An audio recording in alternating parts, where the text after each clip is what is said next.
وہ ایک رکشا والے کا بیٹا تھا جس کے پاس اسکول کی فیس دینے کے پیسے بھی نہیں تھے، لیکن ایک دن اسی لڑکے نے آسمان میں جہاز اڑایا اور نیچے کھڑا اس کا باپ رو رہا تھا۔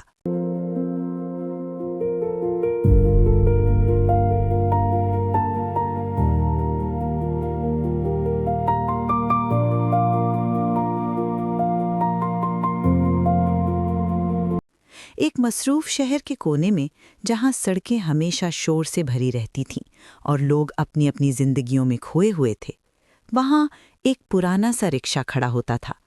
اس رکشے کو چلاتا تھا رشید، تھکا ہوا چہرہ، پسینے سے بھیگا ماتھا، لیکن آنکھوں میں صرف ایک خواب، اپنے بیٹے کو کامیاب دیکھنے کا خواب۔ رشید کا ایک بیٹا تھا، علی۔ علی عام بچوں جیسا نہیں تھا۔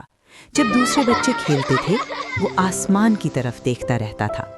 جہاز گزرتا تو وہ رک جاتا اور آہستہ سے کہتا، ایک دن میں بھی یہ اڑاؤں گا۔ رشید دن رات رکشا چلاتا، گرمی ہو یا سردی، بارش ہو یا دھوپ، وہ رکتا نہیں تھا۔ کبھی خود بھوکا رہ جاتا لیکن علی کے لیے کتابیں لے آتا۔ ایک دن اسکول سے خط آیا، فیس ادا کریں ورنہ بچے کو نکال دیا جائے گا۔ علی خاموش ہو گیا۔ رشید نے خط پڑھا اور ایک لمحے کے لیے اس کی آنکھیں نم ہو گئیں۔ اس رات رشید نے اپنا رکشا بیچنے کا فیصلہ کیا، وہی رکشا جو اس کی زندگی تھا، لیکن اس کے لیے بیٹے کا خواب زیادہ بڑا تھا۔ جب علی کو پتہ چلا وہ رو پڑا۔ اب آپ کیا کریں گے ابو؟ رشید مسکرایا اور کہا، بیٹا تم بس پڑھو، میرا کام اللہ دیکھ لے گا۔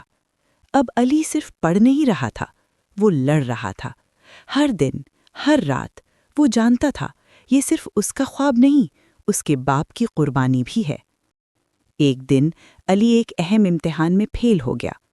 اس کی دنیا رک گئی۔ وہ گھر آیا، خاموش بیٹھ گیا۔ بارش ہو رہی تھی۔ علی نے آسمان کی طرف دیکھا، جہاز گزر رہا تھا، لیکن اس بار اس نے آنکھیں بند کر لیں۔ رشید اس کے پاس آیا اور آہستہ سے کہا، بیٹا گرنے والے ہی اٹھنا سیکھتے ہیں۔ یہ الفاظ علی کے اندر آگ بن گئے۔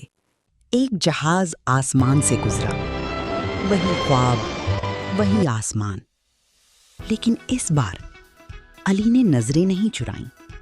اس نے پورا سر اٹھا کر جہاز کو دیکھا اور اس وقت تک دیکھتا رہا جب تک وہ نظروں سے اوجھل نہ ہو گیا۔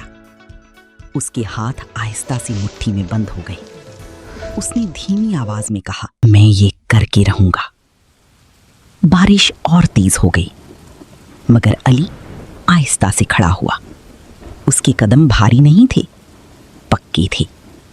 وہ اندر گیا، اپنی کتابیں اٹھائیں اور اسی سبق کو کھولا جس میں وہ ناکام ہوا تھا۔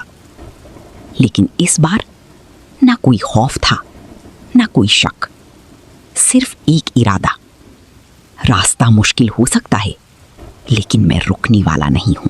اس نے دوبارہ شروع کیا، پہلے سے زیادہ محنت کے ساتھ۔ سال گزر گئے، علی نے ایگزامز کلیئر کیے، ٹریننگ لی اور آخر کار وہ دن آ گیا۔ علی کاکپٹ میں بیٹھا تھا۔ اس کے ہاتھ ہلکے سے کانپ رہے تھے، لیکن آنکھوں میں کانفیڈنس تھا۔ نیچے رشید کھڑا تھا، پرانے کپڑوں میں، لیکن آج وہ سب سے امیر انسان تھا۔ جہاز اڑا، رشید کی آنکھوں سے آنسو بہنے لگے۔ جب علی نیچے آیا وہ سیدھا اپنے باپ کے پاس گیا اور اس کے ہاتھ چوم لیے۔ کامیابی صرف خواب دیکھنے سے نہیں ملتی، یہ ان قربانیوں سے ملتی ہے جو کوئی دیکھ نہیں پاتا۔ وہ باپ جس نے اپنی زندگی بیچ دی، آج اس کا بیٹا آسمان خرید چکا تھا۔